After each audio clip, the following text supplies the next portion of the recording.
China just unveiled a new piece of technology that is disrupting the entire tech world. But what's more fascinating about this development is the timing of its release and what it means for the future of US-China relations. On January 20th, the very same day that Donald Trump was sworn in as the 47th president of the United States, China released DeepSeek R1, an advanced AI tool designed for deep data analysis that is an immediate rival to America's OpenAI. It took Google and OpenAI years and billions of dollars to build the latest AI large language models, but now a Chinese research lab has built a competitive model in just 2 months with dumbed down GPUs for less than, get this, $6 million, not billion, $6 million.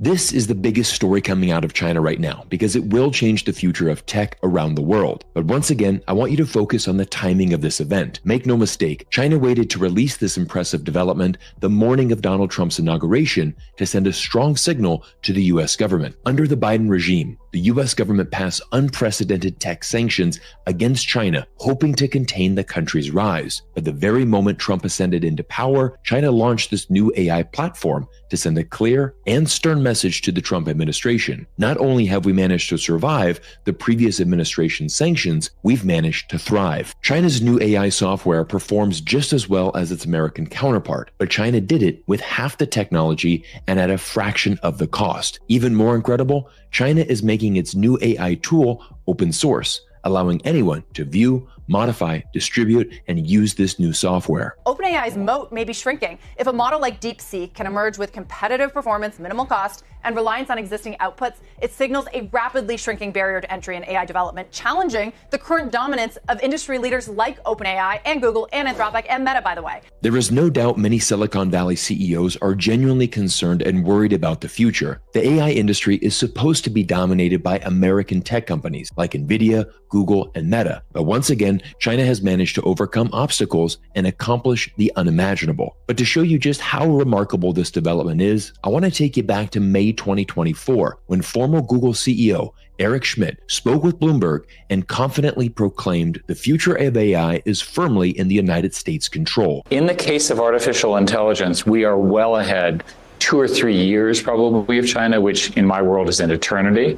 It was quite the bold statement from the former Google executive, who is one of the most influential voices in the United States AI industry. Fast forward to November, just 6 months after that video was recorded, and Eric Schmidt completely changed his tune. In a speech to Harvard University, he shared that Chinese companies Alibaba and Tencent were quickly closing the AI gap, leaving Schmidt to admit to everyone in the audience, "I thought the restrictions we placed on chips would keep them back. This is shocking to me." Everyone, there's a lot to unpack in today's episode as we start a new chapter in US-China relations with the return of Donald Trump to the White House. I'm going to break down everything you need to know and also reveal how you can profit from Donald Trump's presidency by studying geopolitics and observing market trends. Later in today's video, I'll show you a company who operates an innovative model in the gold sector in my home state of Nevada and has major 2025 goals. But first, let's break down everything you need to know about China's new tech breakthrough and what it means for the upcoming trade war with Trump back in the White House. Let's start our analysis by studying this map, which shows the US government's latest restrictions on AI chips. The US is explicitly trying to prevent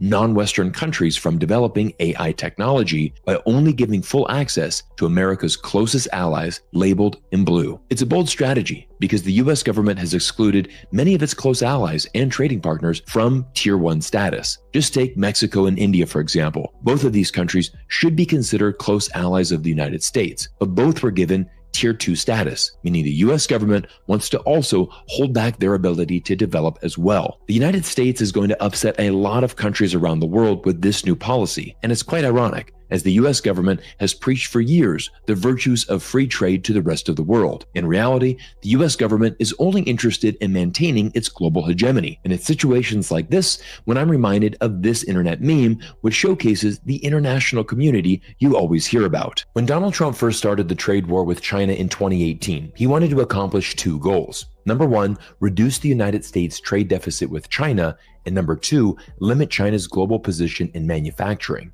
But here we are 7 years later, and the trade war has failed at both of these objectives. Earlier this month, it was reported that China's trade surplus reached a new record of nearly $1 trillion.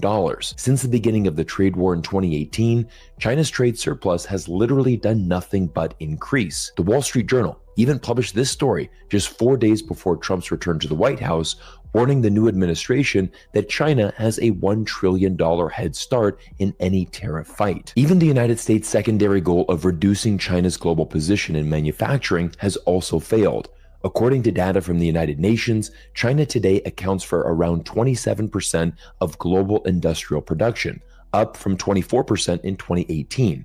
By 2030, the UN predicts China's share of industry will have risen to 45%. The cold hard truth is, despite all of America's efforts to stop China, Chinese factories are dominating global manufacturing on a scale not experienced by any country since the United States after World War II. Kishore Mahbubani, Singapore's former ambassador to the United Nations, recently gave a cautious warning to Washington that the US government is going down a very dangerous path. The whole world will move towards relying on Chinese companies for a whole range of products. If the US tries to decouple from Chinese companies and their global reach, the US is not just decoupling from China, it is decoupling from the rest of the world too. Donald Trump's trade war has set off a globalization frenzy among Chinese companies, and in many sectors, the majority of these companies are implementing going global plans that would not have taken place as rapidly had there not been tariffs from the US government. This chart is quite fascinating as it compares the amount of foreign companies in China to the amount of Chinese companies abroad. Notice how wide the gap is now. While foreign brands in China have decreased in recent years, Chinese brands are expanding aggressively overseas. What we are witnessing in real time is that America's efforts to contain China have resulted in China accelerating its progress in many important industries. And there is no greater case study to examine than China's progress in both semiconductors and AI. For many years, China imported hundreds of billions of dollars worth of American microchips. At the time, China was more than happy to be the United States' #1 customer. But when the US cut off China, all of those resources were redirected back into domestic Chinese companies, which are now seeing more profitability, greater capability, and more scope to invest in research and development. The United States has basically forced Chinese tech companies to accomplish something they didn't need to achieve before, and this is how China was able to develop DeepSeek R1, the new open source AI tool that has every Silicon Valley tech executive worried about the future. The first reason for concern is that China has proven you don't need hundreds of billions of dollars to produce this software, and tech insiders simply can't believe how China built a rival to OpenAI in less than 2 months with a budget of only $6 million. Why the difference in price? Like, what am I getting for $5.5 million versus $1 billion? That's the thing. You're basically getting a model that's as good as the frontier models that OpenAI and Llama have created. I can't stress enough how big a deal this is to the future of America's tech industry. This blog post from the AI team at Meta has gone viral, and it exposes a massive problem for Mark Zuckerberg and other Silicon Valley executives. Engineers are moving frantically to dissect, DeepSeek, and copy anything and everything we can from it. I'm not even exaggerating. Management is worried about justifying the massive cost of Gen AI org. How would they face the leadership when every single leader of Gen AI org is making more than what it costs to train DeepSeek v3 entirely? And we have dozens of such leaders. After living in China for over a decade, I've come to realize that finding solutions to complex problems is literally in the Chinese DNA, and one should never count against China's ability to innovate. 10 years ago, Harvard Business Review was publishing articles claiming China has no ability to innovate.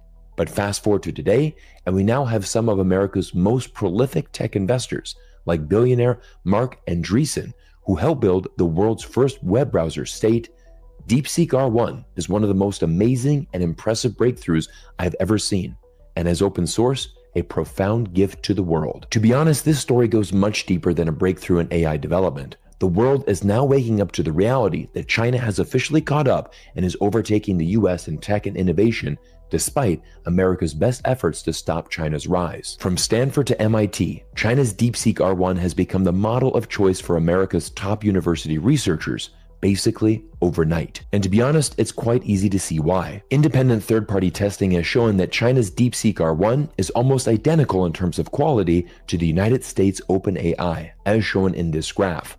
But what's most impressive is the price point. DeepSeek R1's output price is literally 30 times cheaper than OpenAI. Once again, I'm going to share with you the insights from America's famous tech billionaire Mark Andreessen, who states, "This week may have been the most important week of the decade for 2 totally different reasons." Mark is certainly referring to the re-election of Donald Trump and China's new AI development.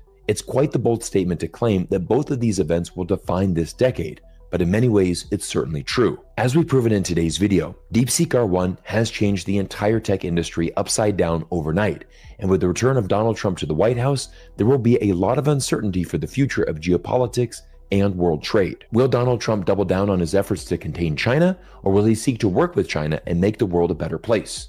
I certainly hope the US and China can work together, because as this MIT Technology Review article states, there can be no winners in a US-China AI arms race. Interesting enough, almost half of all the top AI researchers globally, some 47%, were born or educated in China, according to industry studies, meaning that if the United States wants to influence the future of AI, they're going to have to do so by working with the Chinese. I'm going to include a link to this MIT article and all my sources I've used in today's video in the description below. But as promised, I want to shift to the next segment of our video and show you an investing opportunity that directly correlates to Donald Trump's return to the White House. Take a look at this chart, which shows the lifetime performance of a junior gold mining ETF. From December 2010 to December 2015, during the Obama administration, this ETF was down 88%. But look at what happened to the ETF when Donald Trump was in the White House. It appreciated over 181%. During the Biden administration, the ETF once again fell over 33%. And since Trump won the election in November, until today, the ETF once again rose by 32%. I love data and observing market trends because no matter who is in the White House, there will always be opportunities in the market. With Trump's return as president, there will be several industries that experience a bull market, and mineral mining is one of them, as Donald Trump wants to ensure the future of the United States is secure.